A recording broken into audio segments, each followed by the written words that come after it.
Saturday, August 23rd, Dave Colfers here at Jefferson National Forest, right on the Appalachian Trail. Going to take on Virginia's high point, Mount Rodgers. Did it back in November 2015 with Boy Scout Troop 710. Had to shepherd a lot of youngsters to the summit. This time solo mission, 4.5 miles up, about 1,800 feet, and going to stay at the Thomas Knob Shelter. So about 60 degrees, overcast, a little bit of showers, nothing too significant, but it's going to be a great day. All right, just showing where we are. Parking here, going to follow the Appalachian Trail up to Mount Rodgers, and then stay at the shelter. Tomorrow morning, come back down the same way and head on to the next adventure. And we're off. It's a cool section in this saddle. And you got the AT white blazes on the posts. Very helpful in times of limited visibility.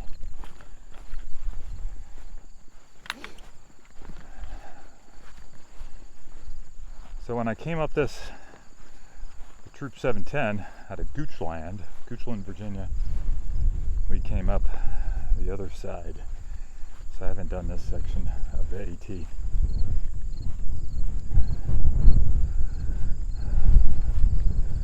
Enjoyable weather so far. I do have wet weather gear just in case. Coming up on a chicane. See if I'm thin enough to get through here. Yep. No cows grazing here. Going through the car wash here. A little bit of high brush. I suspect a couple months ago when the bubble was coming through here, this got cleared out just by the people going through, and the Sobos haven't hit this area yet. Oh, okay, here we go. We made it through that okay. So about half an hour hiking thus far. Great conditions. Weather is fine. Haven't seen any other hikers once I got on the trail. There was 2 at the trailhead. Parking was full. Of course, I drove 300 miles to get here. Made good time. So, haven't started to hit the steep ups yet. 2 miles to the spur trail along the AT. And if you want to be a horse, follow the blue blazes. Another trail intersection. This is where I believe we picked up the AT back in November 2015. So a little over 2 miles down. So far so good. All right, we've gone a little over 3 miles, and since that last trail intersection, the trail is definitely going up, but plenty of steps, easy to follow. And I do recall this from our last Mount Rodgers summit, where I had the Boy Scout troop and broke them up into 2 crews, and a senior crew and a junior crew. Thankfully, I had the senior crew. The junior crew, they struggled.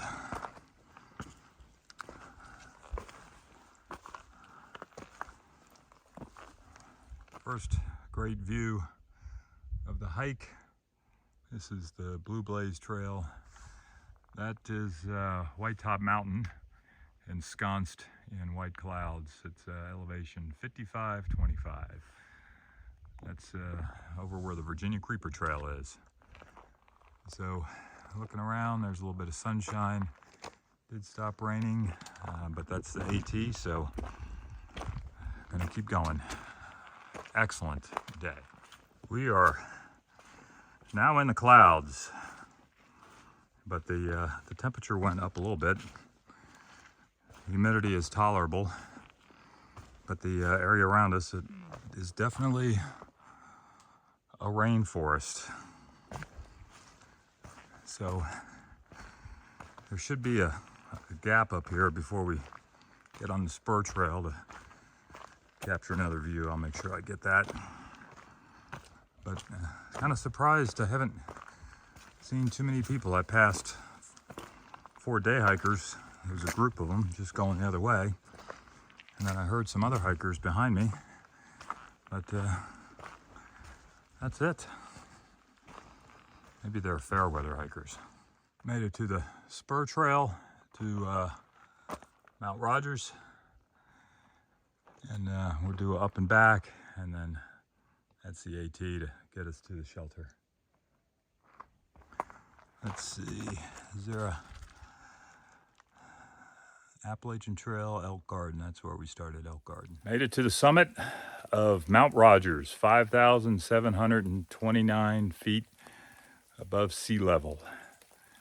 From the terrain, not too much to see. Definitely in a rainforest. And there's the benchmark. I'll get up there in a second. But again, last time I did this was almost 10 years ago. And I was stood on top of that rock with a young man, Nathan A. He made Eagle Scout, went to VMI, and now he's a active duty captain in the Air Force, aim high. So, great memories. But of course, as H would say, getting to the summit is optional, getting down is mandatory. Then, of course, the obligatory benchmark with the foot in there. Notice the sock.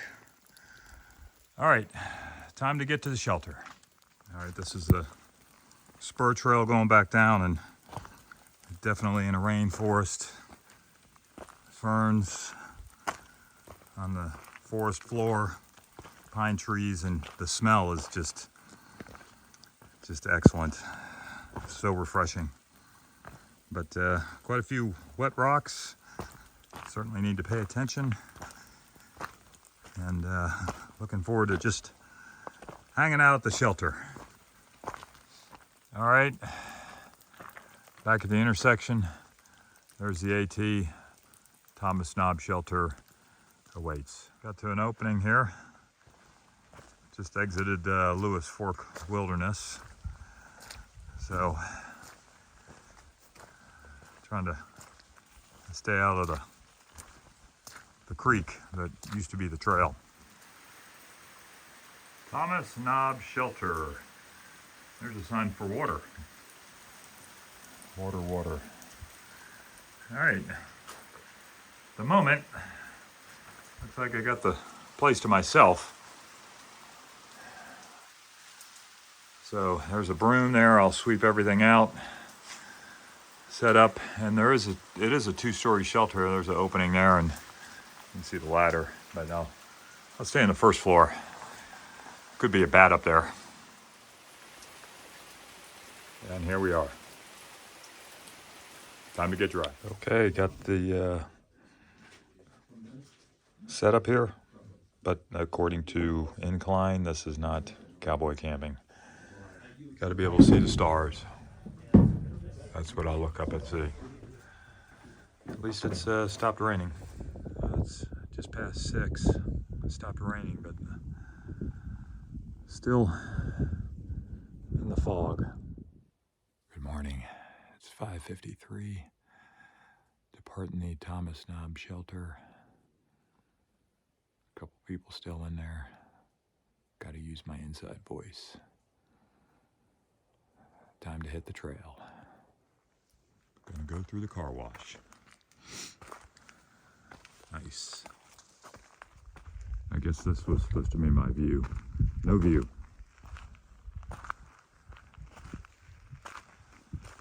just the trail. Been hiking for 15 minutes. Very quiet, no breeze, and still in the clouds. It's kind of like driving at night in the fog. You don't get to see everything. So I'm certainly taking it easy, no rush. So had a good night's sleep last night. Did have to get up and use the bathroom, but that was pretty quick. There are 2 other people in the shelter. They were upstairs, and they were pretty quiet. So grateful for that. There were some other guys that showed up in the rain. They hung out there for a couple hours, and then they went and set up tents. They were going a little bit farther up the trail, so they still had some miles to get in. But overall, nice shelter, Thomas Knob Shelter, and trail's nice, very peaceful, and no hurry today. It's about 6:40. Sun, or the light, is starting to come through, but still with all this fog and under the trees, still got the headlamp on. Very quiet, peaceful. Little peekaboo view here. There's many side trails. Looks like you can take horses on the side trails, but no horses on the AT. All right, back to the blaze. All right, it's 7 o'clock. Been hiking for an hour. Just took the headlamp off. Seems like as I drop in elevation, the fog is not as dense. Haven't seen any hikers. Of course, who would be out here at 7 o'clock in the morning? Maybe a thru hiker, but we are well south of the Sobos. All right, this is the last intersection. So staying on the AT White Blaze. From this point, it's not as steep, so hopefully I can do a little bit more walking and talking. So I'm on a relatively nice gentle grade now. Once I pass that intersection, the slope flattens out. I don't think there's any grades more than 10% on this section, but there were some sections back there where it was pushing 15%, and some steps, well placed steps. So here it is, the 24th of August, my last official day with the Virginia Department of Transportation, Commonwealth of Virginia. My last duty day was Friday, the 22nd. And grateful for my colleague Tava, who reminded me to do my timesheet. I'm sure VDOT would still figure out how to get me paid. But overall, grateful for VDOT in general. What a great employer. I always wanted to work for them since the late 70s when they were building the widening sections of Interstate 95 to Ashland to Northern Virginia, and just an absolute great employer. VDOT has been exceptionally generous in supporting all my extracurricular activities, especially my service in the Army, Army Guard, Army Reserve. Yeah, there's laws out there, Uniform Services Rights and Reemployment Act, that protects employees, service members from any negative consequences as a result of military service. But VDOT certainly more than abides by that and really supports military service members, both those that serve and those that have served. The hat I'm wearing I got last year on at a Veterans Day ceremony. VDOT, and it says military veteran, which is way cool. But VDOT has allowed me to do all sorts of things I wanted to do. I wanted to go to San Francisco. They let me go and gave me a job when I came back. I didn't want to go to Iraq, but they gave me a job. I left VDOT on 2 hours notice when I got told I was going to Iraq. But I did leave VDOT in 2020 at COVID and took a job that was a really great job with the Corps of Engineers, but I wanted to come back and cross the finish line, and I'll say the last year has been exceptional.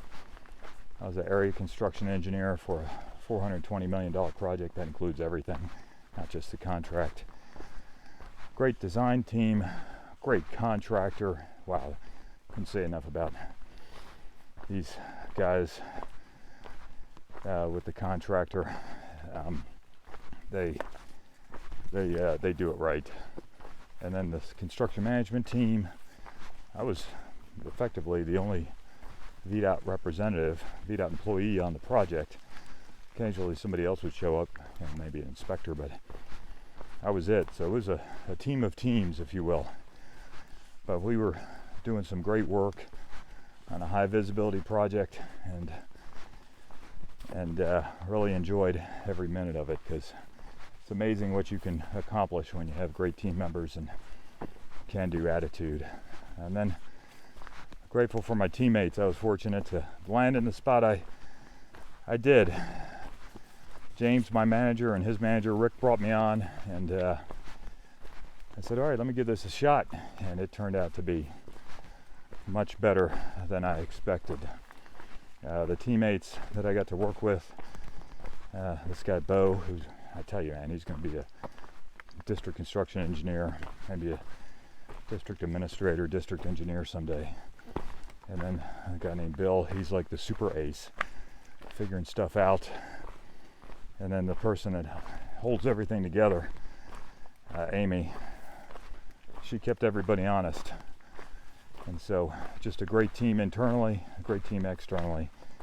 And while I was here, I was a geographical bachelor. My wife and her true love, the two horses, were in California. And so I had a friend, H, who I've mentioned more than a couple times in my videos, and he hooked me up with a trainer and kept me honest. Did day hikes with him on Saturdays, forced marches. Sometimes we'd get 10 by 10, sometimes 12 by 10. But the last year, dialed in the diet and exercise, dropped my BMI from like 28 to 23. Percent body fat is 15.9. So I'm in pretty good shape, and fortunate to be able to do this. The key thing is I gotta continue eating right and exercising.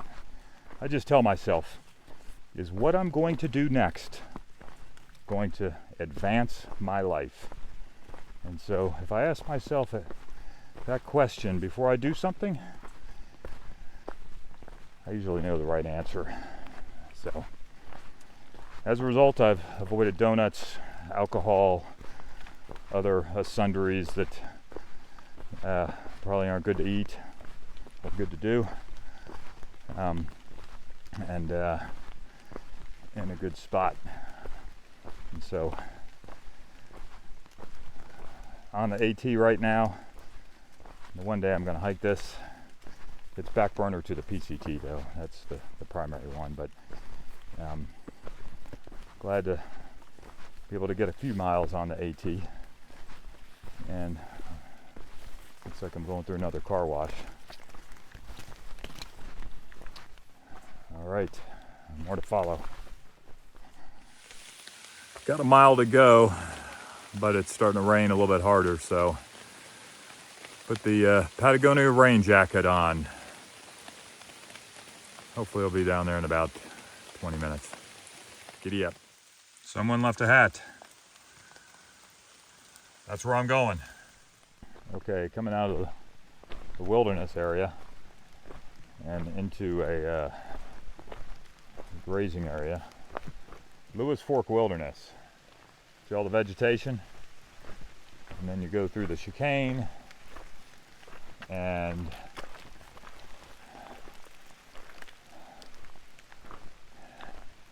no vegetation. So the cows and whatnot certainly keep it down. Finishing up the Mount Rodgers summit. It was the third one on the list, but holding steady at 46. Today's August 24th. Did this on the 23rd and 24th, getting off the mountain. Well, just a tad over 2 hours, a little over 4 miles. And so August 24th, it's the last day on the books for me at VDOT. Again, great organization. Lots of work going on in Hampton Roads area, Virginia Beach. If you happen to be going through that area, slow down, pay attention, put your cell phone down. The men and women out there are working incredibly hard. A lot of them at night, challenging conditions. It's a first world problem. But fortunate that the region has supported this work by financing it. Next year there'll be over 35 lane miles of Interstate 64 under construction. And so I'll leave you with this. The shortest distance between 2 points in Hampton Roads District is under construction. Mile marker signing out.